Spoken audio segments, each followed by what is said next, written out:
Welcome, my friends, to another wonderful Saturday morning. All of my Power Director peeps out there, I love you. Thanks for joining the Power Director University live stream. All right. I am your PD Professor Malik, your tutorial and live stream facilitator. And today I'm going to share 3 common video editing mistakes you should avoid. Let me go ahead and tell you guys what I'm going to be getting down with. But before I do that, I want you guys to do me a favor and leave me a comment if you've been here before. All right. You're editing a video, feeling great, confident. This is going to be your next viral video. It's on point. You're loving everything and you're ready for it to blow up on YouTube. And then the craziness begins. You upload it and something just doesn't look right or something doesn't sound right. But don't worry, because today we're going to be turning those mistakes and those editing fails into editing wins. So stick around because these tips might just help your next project and be your savior as you move forward. So as I do every Saturday, I'm going to start off by seeing who's out there checking us out on today's live stream. So let's go through a few other comments that we got here. We got Oded Sharoni in the building. He says, good morning, beautiful people. Happy Saturday. What's going on, Oded Sharoni, or AKA Sharoni Productions in the building as usual. I'm going to go ahead and remove these things off the side because they're getting on my damn me nerves already. Okay, I tried something new to look on the side. You got this little side view showing some comments, on the stage as they come through. But I had to get rid of those jokers. I'm like, what's going on here? And then we also got my man Joseph, I guess it's Deriser, I'm going to go with, Junior, Anak Porjet. He says, hi. What's going on, Joseph? Thank you for joining us for another one of our beautiful live streams today. Glad that you can chime in and get into the flow of the show.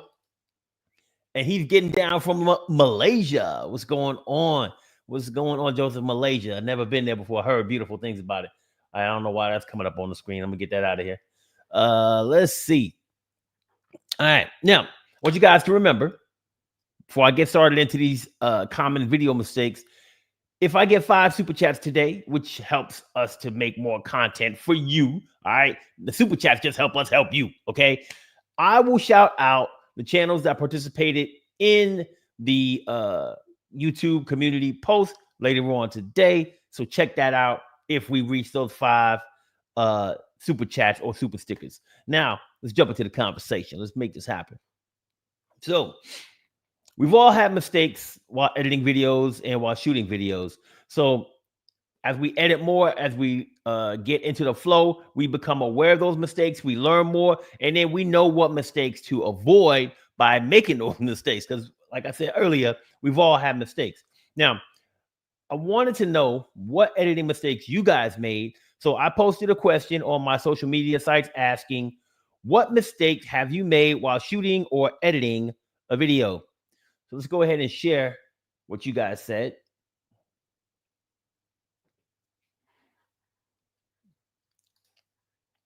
Start off with Facebook.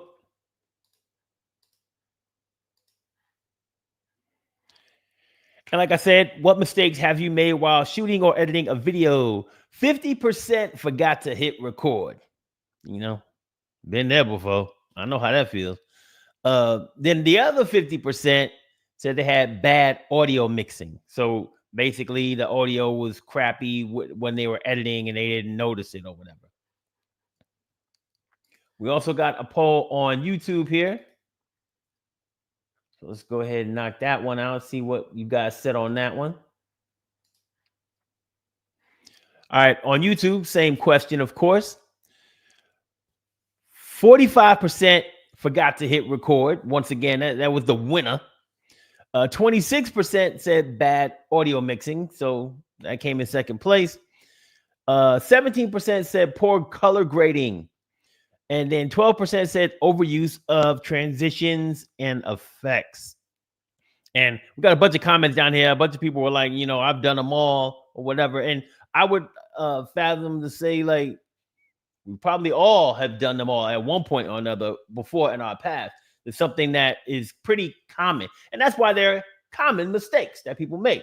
But our intent here today is to help you understand how to avoid making those mistakes. We got my man Peter J. Milner came through, said good afternoon all. What's up, Peter? Thanks for joining us, my man. All right.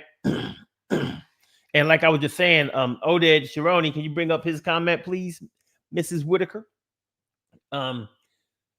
He said, I think I made every mistake possible. Like I said, like they're common mistakes. Like everybody, I think almost everyone has made these mistakes at least once, if not more than once.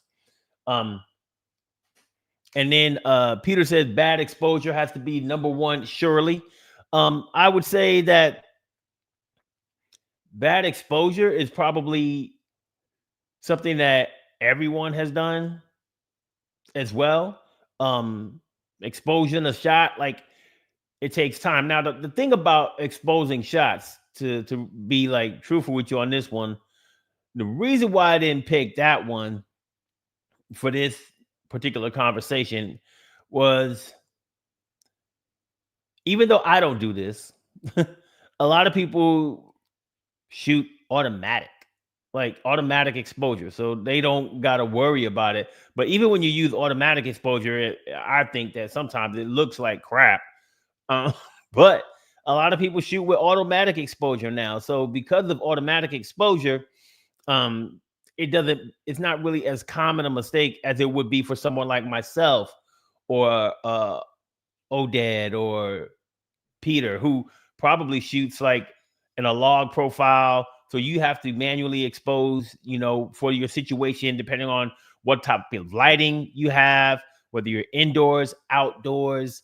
There's all type of different things to take into consideration, the type of shot you're trying to shoot, all type of things. But at the end of the day, I didn't pick that one as one of my top 3 common mistakes because of the fact that a lot of people don't even fiddle with it. They just shoot, they use auto exposure, which, like I said, I'm not a fan of at all. All right. So, with that being said, I think we're going to get into these common mistakes. Why don't we start with number 1 on my list, which is bad audio mixing. All right. So, bad audio mixing is a problem because people don't pay attention to it until it's too damn late most of the time. Like, unfortunately, a lot of people don't take into consideration their audio levels and things like that. Or they don't know how to mix their audio from different sources. Like, they have background music and they have dialogue and they have effect sounds or whatever the case may be. Like, they're not taking into consideration that thing, and they're putting everything at the same audio level, or they're moving their levels too high or too low, and it just causes problems. It doesn't sound good. You could cause like other artifacts in your sound and your audio, all types of things. So I'm gonna ask like you guys to kind of go through this with me, because I'm gonna show you in PowerDirector how to get down to like kind of work through some of those issues. But I know that we've all watched a video where the background music is just overpowering the dialogue, and it's impossible to hear the person talking because they so focused on putting some music in the background that we don't even know what the heck they're talking about or what's happening in the video, right? Or maybe the audio levels across your clips are not consistent. Like, you might be putting different clips into your presentation or into your video, and it's like all of them have different audio levels because you weren't consistent when you shot the footage, and when you were editing, you didn't take the time to listen to each clip and determine like if you needed to normalize your video, your audio across all of your clips. So in PowerDirector, there is an audio mixing room where you can normalize your audio, you can balance your dialogue, your background music, your sound effects, whatever you need to do, as long as you're thinking through your editing process as you're editing. So let's bring up PowerDirector, and I'm going to show you how to get down with that, because that's what I do. That's one of my specialties, y'all. Getting down with extra stuffings and all of that. All right. So in PowerDirector, there is an audio mixer. So you see, I got some clips on my timeline. On track one, I got a clip with some audio in it, and I got some other clips on here that I'm going to use later to show you some other stuff. So stay tuned for that. Then I got some background music on track three. So the audio mixing room is right here. This is what they used to call it. Now it's just called the audio mixer. So if you left click on that, you'll see that the tracks that have audio in them are enabled right here because they have a slider that you can move. So basically what you want to do is you want to move your audio levels or your decibels down or up accordingly to what you have. So for dialogue, I usually recommend like going to like -6 dB for that. So that's what I'll move that down to. We got background music on this other track. And for background music, I normally want to go down lower than that. So I want to go to like -20 dB for background audio. So if I can get it there, let's just go to 19 if we have to. Well, we can just manually type it in here.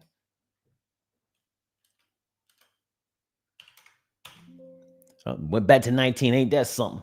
So we're going to keep it at 19 for right now. So this gets us where we want to be with our audio and our background music. So if I play a little bit of this,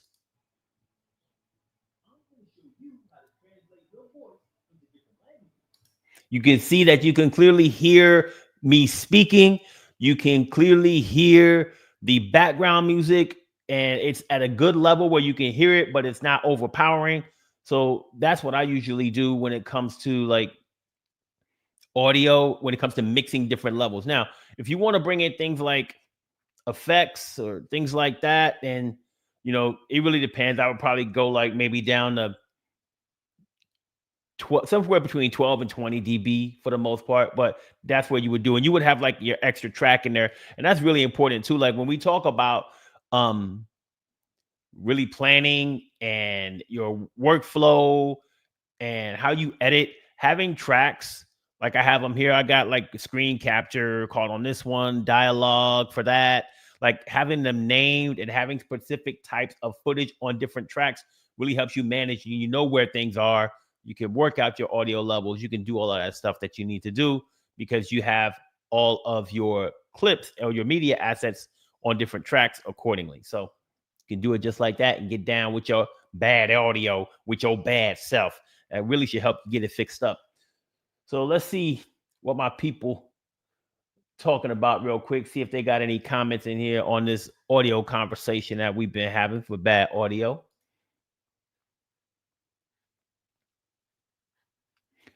Peter said, I find if shooting full auto, the white balance can constantly change mid-shoot, which can be a nightmare to color grade later. Yep, definitely. I mean, depending on like where you're moving to and the situation and the lighting, especially if you're outside, like you said, and it becomes like, I don't know, overcast, or you go from outside to inside or stuff like that. It's just a mess. I never do. I never shoot auto on that. T has fun said, I can't figure out how to use the new tools. I'm glad you're going to go through this. Hey, T. What's up, T? Thanks for joining us. I'm just going through a few tools, not all of them. I go video by video. I do what I need to do. Manny said, just wanted to say thank you for what you do, as it has helped me a lot. Very helpful. Okay, Manny, appreciate you stopping through and showing me some love. Okay, it's all good. Peter said, audio ducking or ducking audio. It can be either. Yeah, so that's a great tool that you can use. If you want your audio to go up and down based on when you're speaking and when you're not speaking. So if you're doing like a travel vlog or something, right? This is when I would probably use it. If you're just having a discussion throughout, then you can do what I showed you in the audio mixing room, right? You don't want to do that for every clip or every time you speak. But if you're doing like a travel vlog, and let's say you got this music going for 5 minutes and you're talking for maybe 30 seconds, 20 seconds, and then you stop talking for a while so that like people can see where you were that day. Like if you went to the beach and you just want to show like the great scenery on the beach or whatever, you don't want to talk during that time. Audio ducking, what that does is the audio goes up or down based on whether you're speaking or not. So audio ducking comes in clutch when you're doing certain types of videos, like a travel vlog. Like the audio, the background music audio will go down when you start speaking, and then when you stop to let everybody just look at the beautiful place that you visited, the audio for the background music will go back up while you're not speaking, and you don't have to make those adjustments throughout the video. So there is a tutorial on audio ducking. If you want to check that out, feel free to drop through and check it, okay, on PowerDirector University. Just look up PowerDirector Audio Ducking and you'll find my tutorial. Zarutsuya said, I have bad audio. I just switched to PowerDirector recently, so thanks for the live tutorial. Thank you. Can call me Z, by the way. What's up, Z? Hey, and look, you become a regular viewer, you'll be hearing Z all the time. I will go ahead and talk to you and talk at you every Saturday during these live streams. So come on through, Z. All right. All right. Bad audio mixing done. I want to thank my head moderator in charge, Peter J. Milner, for bringing up audio ducking, because that is definitely a great tool that you can use to help with those levels for certain types of videos, as well as going in and manually doing your thing. Okay. So let's talk about the next common mistake people make. And that common mistake is overusing transitions. Y'all know me. I talk about this a lot because it's an epidemic. There's a problem in the world today with transitions, and we got to get it resolved. Okay, we just got to fix this. Overuse of transitions is, maybe it's just my own pet peeve. I don't know. Maybe it's a personal thing I got to work through. Okay, I don't know, but I'm gonna talk about it anyway because it is a common mistake, and it did get votes in the polls. So don't act like nobody was talking about it. Y'all know what I'm talking about. Okay. Now, I love a good transition. Don't get it twisted. I don't have like hate for all transitions, but I like transitions when they're used appropriately. Okay. When every clip has a wipe or a spin or something else going on, lightning bolt, whatever. Okay. Your video starts to look cray and chaotic, and it doesn't look professional at all. So just because you got a bunch of transitions don't mean you got to use a bunch of transitions. So you should use your transition strategically. Okay. Like, stick to simple cuts and fades. I push cuts and fades all the time. I am a big proponent of just fades, or wipes sometimes, okay? Not too much. Cuts, things like that. All right. For most scenes, you can use them and get away with it. Now, you want to save transitions for the moments that need that type of impact, right?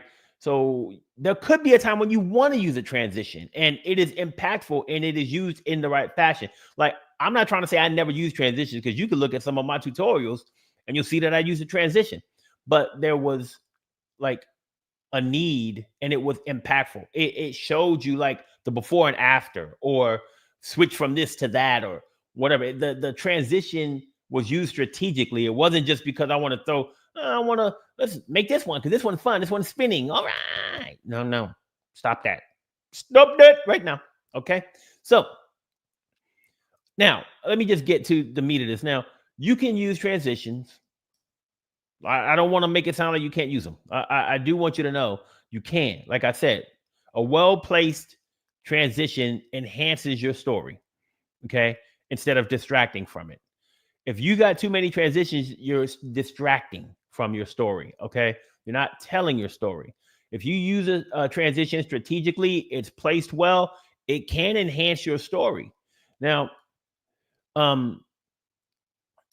if you want to go ahead and use transitions, like a basic transition, and you want to use it on a regular basis, PowerDirector allows you to save the types of transitions that you want to use. So let me show you how to do that. All right.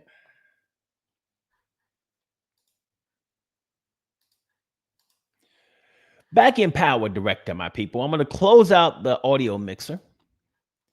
And from here, I'm going to go to, let's see, transitions. And we're going to go to basic. Okay. Now, if you want to save a transition, it's really easy to do. Let's say like you can see that I have this one here called zoom in, zoom out. I have a cross, zoom in, and fade. And you see the thing that's the same with these three is they all have a little red heart. Okay. If you have a transition that you use a lot and you want to have quick and easy access to it instead of trying to go find it or search for the name and wonder what it was, click on this little heart. Okay. And when you do that, if you go to my favorites, you will see all the transitions that you have put a heart on. So now all of these are saved here for you. Now, you'll see simple one here, this cross one. It does show you how it looks there. The fade, it fades from one to the other. Very simple transitions. This mosaic one I like to use when I'm showing like, hey, I changed this. This looked like this and now it looks like that, right? It's kind of like a before and after type thing. I also use this one, the same type of thing. If I'm going to a different type of scene or whatever in a tutorial, I might use this one from time to time. And if I want to do something impactful, then I might use this one. So these are ones that I use sparingly. You might see these two, mosaic and shift. You might see those in some of the tutorials that I do. But for the most part, I'm using fade. And that's it. Now, besides using fade, I also do a lot of cuts. Okay. Now, I prefer cuts because I just do.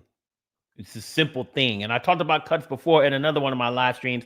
I also have a tutorial about editing cuts. You need to check out that tutorial. It is a great tutorial. It talks about different types of cuts that you can make, how to make them, and when to use them. I think if you just search PowerDirector editing cuts, you'll see that tutorial. Now, as far as cuts go and transitions, let's talk a little bit about professionalism or the movie industry, right? Some movies, like let's say the older movies, like the old Star Wars movies, those movies use transitions. They used a lot of wipes in that movie. Like if you go back and you watch Star Wars for whatever reason, A New Hope, the first one, you'll see they used wipes a lot in that to go from like one scene to the next, right? From one place to another place. So they were using the wipe for that. But during conversations and other things like that, they use cuts to cut between the action that's happening within the scene. They don't use cuts when they're going from like a fight with Darth Vader and, you know, Obi-Wan and they're fighting and they changing angles and stuff. They use cuts for that, right? When they were going from place to place, different parts of the galaxy, they use wipes. Now, a lot of movies, for the most part, use cuts like only, and they don't use transitions at all. So if you're talking about movies like The Avengers or maybe a sci-fi movie or a scary movie like Aliens, they use jump cuts to cut from scene to scene. Like you're not going to see a scene where the alien is about to attack someone and then they do a fade to the alien eating biting the person's head or whatever. You know, they just cut right to here. He's right there in his face and then boom, he jumps on him or whatever. Some of my favorite cuts are strategically placed cuts like L cuts and J cuts. And they create a sense of like realism when you're like, basically when you're watching a movie, the intent is that you are the third person watching this thing happen, right? So when you use L cuts and J cuts, like if you were watching, let's say a real conversation between two people and this person's right there and this person's right there, when they're talking, right? So-and-so's talking and you're watching them talk and then the other person starts talking. They start talking before you turn your head to see that person, right? So that's how L cuts and J cuts are kind of used to help navigate you through in a real situation. You're going to hear the other person start talking before you see them on the screen, right? Or you're going to see somebody and you're going to look over there and then all of a sudden something happens. So you're using L cuts and J cuts to do that. And if you're not familiar with L cuts and J cuts, check out that editing cuts tutorial I talked about, and it'll tell you more about how to use L cuts and J cuts and what they are specifically. But basically, they help to create that sense of realism and having the sound before what you see, or having what you see before the sound. Okay. So I use cuts, love cuts. Transitions, I think you can use them sparingly, use the ones that you feel are more professional for your situation. And if you want to use the crazy ones for certain situations, that's fine. Just don't overuse them. Okay. But what you can overdo is overclick the like button, people. Okay. If you ain't clicked the like button yet on this tutorial, you need to get to clicking. Okay. Now, you can also feel free to hit me up with a super chat or a super sticker. That's all love. I take the super chat and the super sticker love all day, every day. Okay. And don't forget, if you haven't done so already, subscribe to PowerDirector University. Okay, people. That way you don't miss any of my live streams, my tutorials that I upload every Tuesday, and my shorts that I upload every Friday. Also, hey, if you want to follow me somewhere else, I have a bunch of social media accounts that you can check me out on at PDU Tutorials. You see them on the screen. I got Facebook, Instagram, TikTok. I'm doing things in the social media world, baby. Okay? Doing things. All right. T has fun says, I'm guilty. Okay, T. Stop with the transitions, T. Get your mind right. Okay? Peter said, for the most part, transitions should not distract the video content. Exactly. That's what you don't want. They should simply be a method of moving from scene to scene. Exactly. There are times, however, where transitions are, I think, the effect. That's true. Sometimes you can do that. Transitions can be the effect. Peter, just echoing what the tutorial facilitator has said, but I always appreciate the context that Peter adds, because that's one of my moderators, man. He gets down with me like that. Louis Ghetto, hello all you lovely PD enthusiasts. What's up, Louis? How you doing, my brother? Hope you having a great Memorial Day weekend. I forgot to tell y'all happy Memorial Day weekend, okay? I don't know what country. You might be in different countries like Malaysia, like Joseph. But, if you're here in the U.S., get down with us on Memorial Day, all right? Appreciate you. Louis said 100% agree, Malik. All right. He said, I love the paper tear. Yeah. Hey, there's all type of great transitions in there. I ain't gonna lie. Even though, like I said, I don't use them like that. You use them to get from scene to scene. You use them strategically. You use the right one for the right setting, the right circumstance. You're good. Ain't nothing wrong with that. Louis Ghetto says simple fades and cuts are also my main go-tos. Yes, sir. Me as well. Keep the distractions down. Don't want to distract from things. I think that was like a big thing back in the day. Peter says, I did a teaser video for a motor racing event a while ago. I used the glitch transition and upbeat music to show high adrenaline activity. Fits the situation. Like you said, that glitch situation, that glitch, high energy, impact, it fits the scenario. Use it, right? Like I said, depends on your strategic placement. Days of Darkness says you can use transitions on titles to get some funky stuff going on. Yes, you can. Check out some of my title tutorials. You'll see I use them as well to help with some of the actually cause an effect, like Peter said, because transitions can be an effect sometimes, depends on how you use them. Days of Darkness says zoom 01 fade cut. That's it. All right. Happy Memorial Day. Thank you, sir. And Days of Darkness said also use transition cuts in time with music. Yeah, if you have, once again, use it strategically based on the scenario.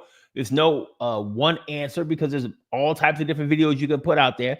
But if you are making a video where you have music going throughout, and then you're moving from scene to scene, you can use transitions or cuts to basic edit to the beat, right? Which is very popular type of thing that you can do. So a lot of times it's the way to go about making your videos. All right. With all of that being said, there is one more common mistake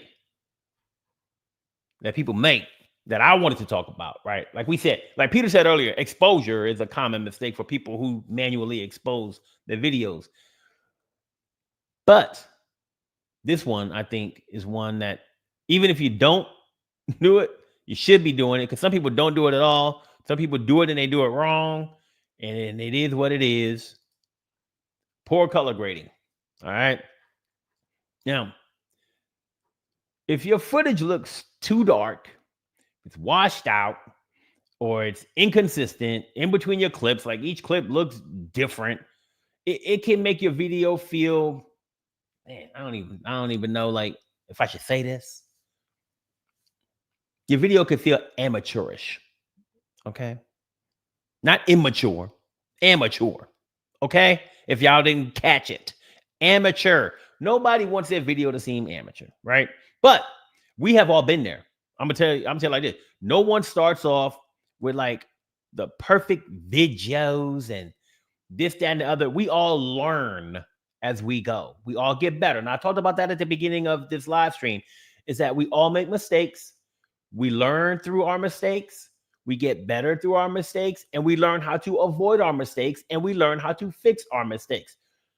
But we all started off somewhere.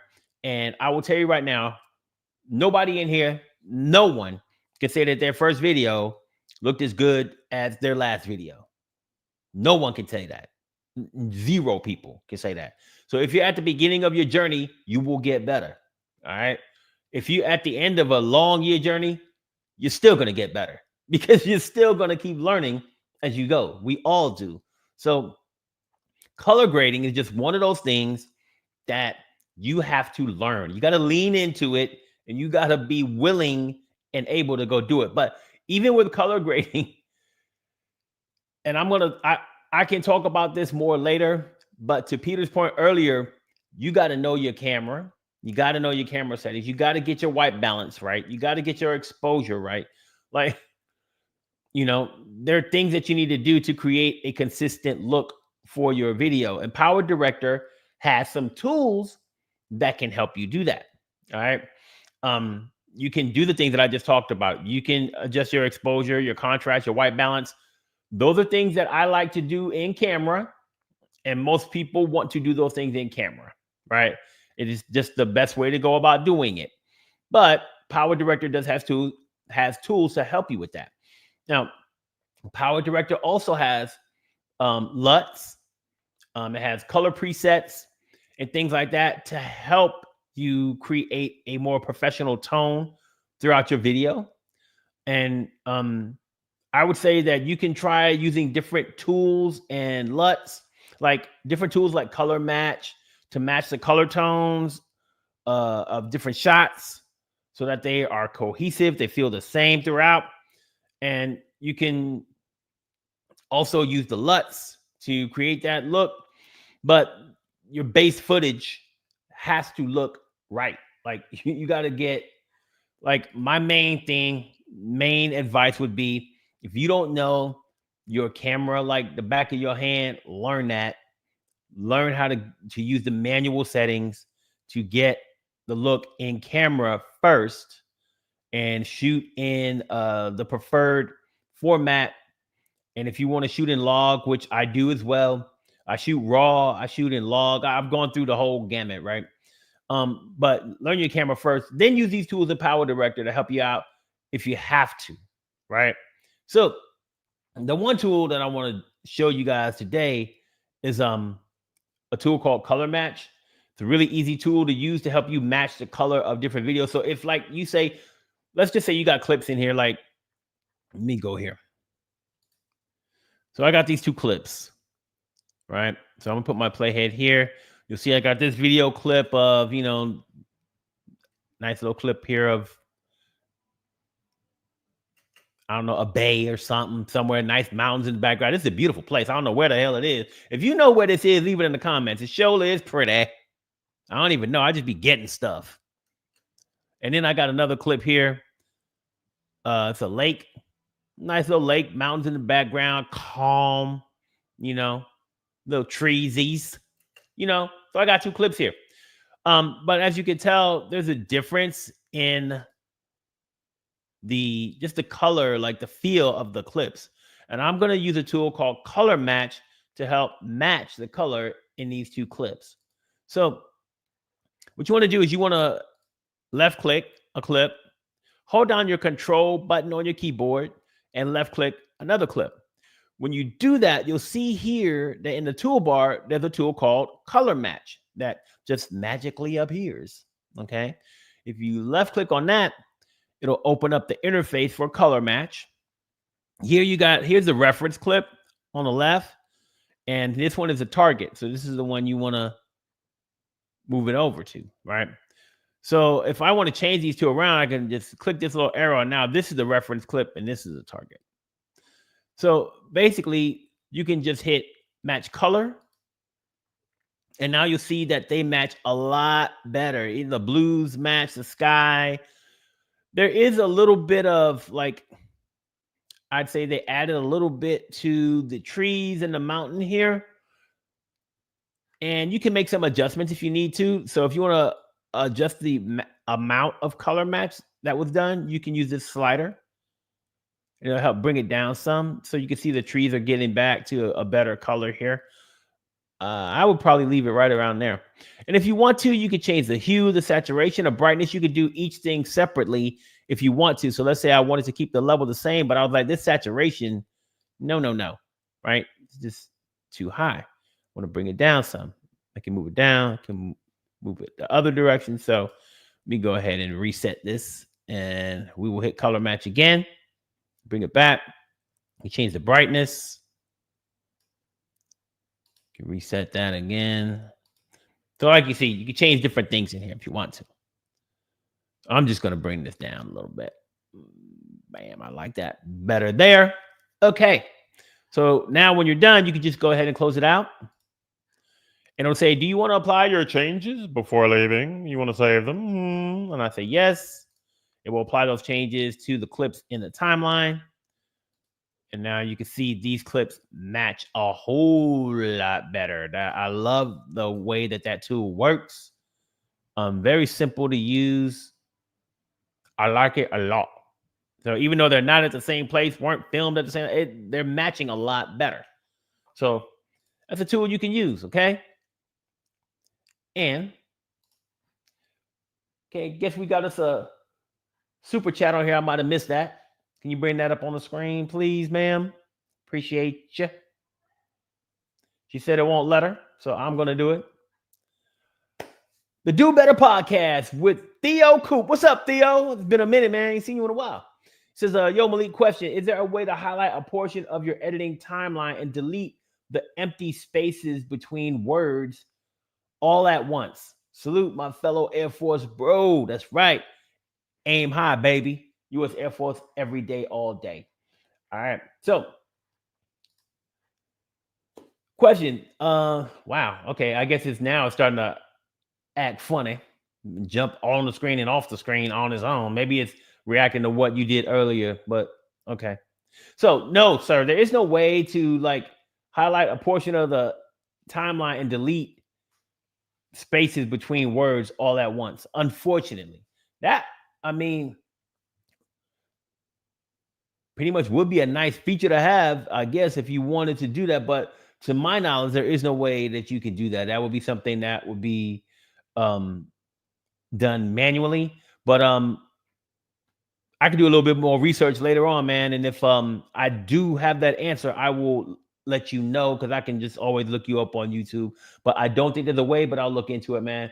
Appreciate the $20 super chat. It means a lot to us, man. It really helps us keep the channel going and keep a channel alive. So appreciate that.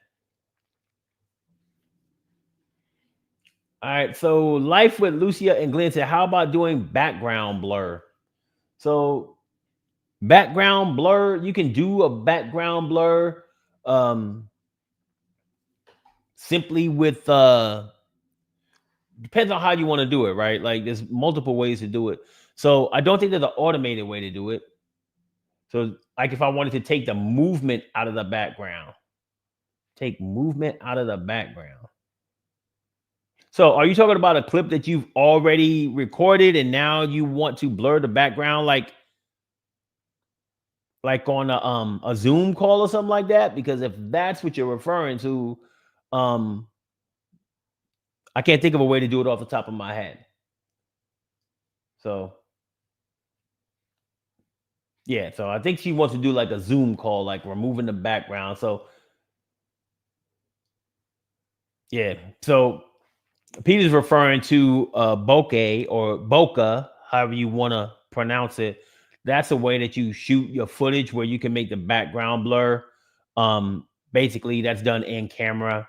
It's based on a lot of different factors, like your lens that you have, the aperture, all that stuff. But it's a whole different set of things. But I do not know of a way to do that in PowerDirector. Once again, because it could be done like with a program like Zoom or something like that, I would think that it's something that will probably be available in PowerDirector soon, if not already. Matter of fact, let me go back to this clip and let me look at a few quick things on here because I'm thinking, yeah, okay. So, yeah, there is a way to do it. So, let me show you how to do it. Thought so. I was like, I know they got all this AI stuff going on. It's got to be a way.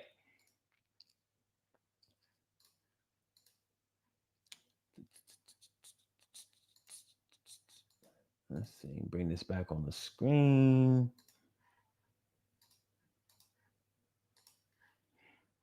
All right. So on this clip here, you got this clip of me, my background, everything's just me.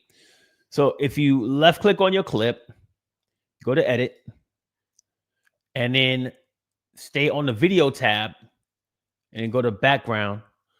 Under the background remover, there's an option to remove the background or blur it. So if you click on blur, it'll process it. It says it's processing right now. See it up at the upper right corner, 60, 70, 74. It's getting there. It's getting there, y'all. It's getting there. It's trying to blur me. There you go. Background blurred. Now, depending on what you're wearing, the results can differ wildly. Okay? Because if you look at this, you can see half my shoulder gone. Okay? Look like I was I'm not gonna say it. That could have been offensive. That could have been very offensive, what I was about to say. I'm gonna leave that alone. But you see that it did blur the background. Now, if we play this, it's probably gonna look crazy than a mofo because some of me is missing. Okay. And that's because down here in this corner, it's very dark. So it couldn't differentiate my shirt from that. So that's why I say what you're wearing is going to matter. So once again, a lot of things that you got to do it with a thought process in your mind that, hey, I want to blur the background on this. What does my background look like? What am I wearing? If I was wearing an all white shirt for this, probably would have been perfect. If I was wearing if my background was white, probably would have been perfect. If I was wearing a red shirt or green, it might have done a lot better. Might have been some shadows that it might not have blurred out well. But you can see this is a tool to use. Keep in mind what you are wearing and what your background is before you start to shoot, because the effectiveness of this tool is going to depend on other factors, not just what you're doing, because the computer can only do so much. It can only differentiate, and the program can only differentiate so much. So keep those things in mind when you're shooting. Okay. But sorry, I told you it wasn't there. It is there. Just had to think about it. And I was like, they got these AI tools. They got to be something in here. But once again, I don't use it. Haven't used it before, but I'm glad I was able to find it for you. All right. I have a lot of learning to do. Seems overwhelming. It is not overwhelming, my friend. You learn one day at a time, one step at a time. So bigger chick. Don't let things get you overwhelmed or anxious about any of this. Here's what you do. Just start shooting. Just start editing. Edit what you shoot. That's what you do. Okay? You learn as you go. Watch a video about a specific thing that you want to do by me or by others on YouTube. Do that one thing. Do that one thing well and move on to the next thing. Right? So there's a bunch of people with a bunch of different advice all over the place telling you all type of different stuff. You got to experience things and learn by doing and watching and learning from, like I said, these common mistakes that people make. You know, it's all gravy. Don't let things overwhelm me. I know it's easy for me to say, right? But I was where you were at. I was where you are. At one point, I want to do this video thing. I want to learn how to do A, B, and C. I learned step by step. I did not learn everything I know today in one sitting, and you're not going to. We all had to start somewhere. We all have a beginning, and we all will have an end somewhere. Where we end up depends on how willing we are to be dedicated to sticking to something and not giving up, right? That I'm gonna tell you right now, that's like one of the biggest keys, like with anything in life for me. But YouTube, learning video editing, learning how to make, not giving up, not stopping, not letting you, because we all get frustrated. We all have things that we don't like. We all F up, right? Everyone does. And you're not alone in that. So just know that. I mean, here for you, girl. Shoot. Make them bigger picks, chick. Shoot. All right. Let's see what else we got today in the comments. Bigger Pick Chick said, thank you. I do learn so much from you. You're welcome, ma'am. Appreciate the fact that you came here to see me and all of my magnificent glory. Or whatever you want to call it. You know? All right, let me stop presenting this screen and just focus on me and myself and what I do. Okay? All right, people. Any other questions we got before I cut out of here for the day? Let me know. Anybody else want to hit me up with a super thanks, a super chat, super sticker? I'm all for it, okay? Helping the channel do what it do, you know? And if not, just like the video, like this live stream.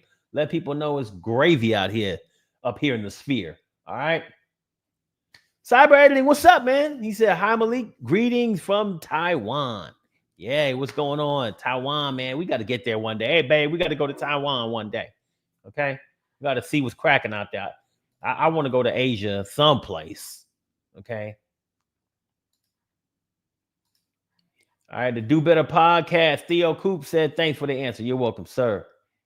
Sorry I couldn't be more help to you, but you know, appreciate you.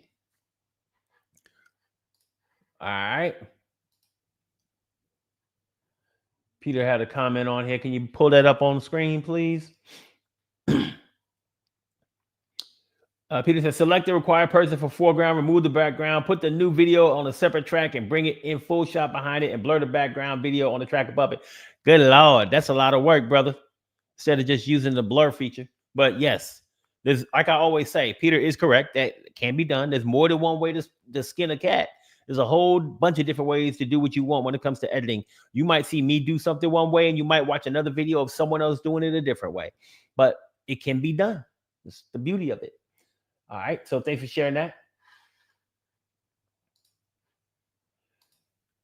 Peter said, let's see. The process to remove the background is far more accurate. And once you can blend it back in full shot on a different track and just blur the whole clip. Yep. You can do that too.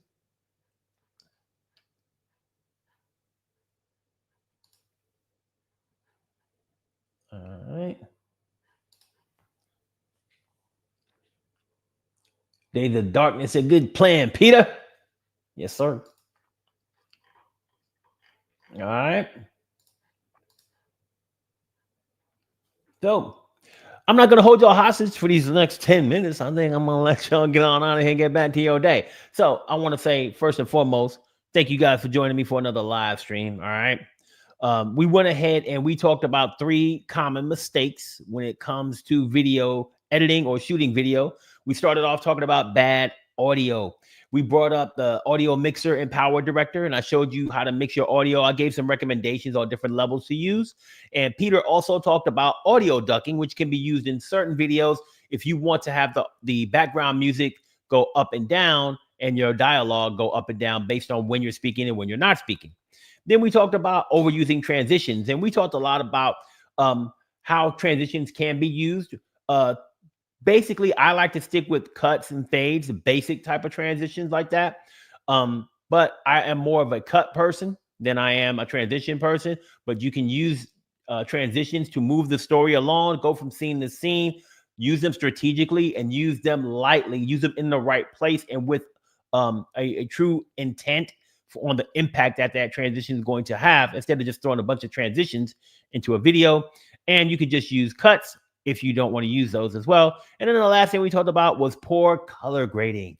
And we talked about how color grading helps you create a more professional look across your entire video, how you can use LUTs, presets to help you with that in PowerDirector. Also, you can use exposure, contrast, white balance, brightness, and things like that to help you as well. And I showed you guys how to use a tool called Color Match to help you match a scene or image, a scene or clip to another clip, and make your colors look exactly the same or almost exactly the same based on the different changes that you make. Of course, I answered your questions out there. We got one super chat today from my man Theo Coop, and then we had all of you lovely PowerDirector users out there helping out and having a conversation. And last but not least, Ludrick is in the building. Rel C. Cooper said, "What's up, man? I've completed 2 to 3 projects from the last week, and yes, I'm still using PD.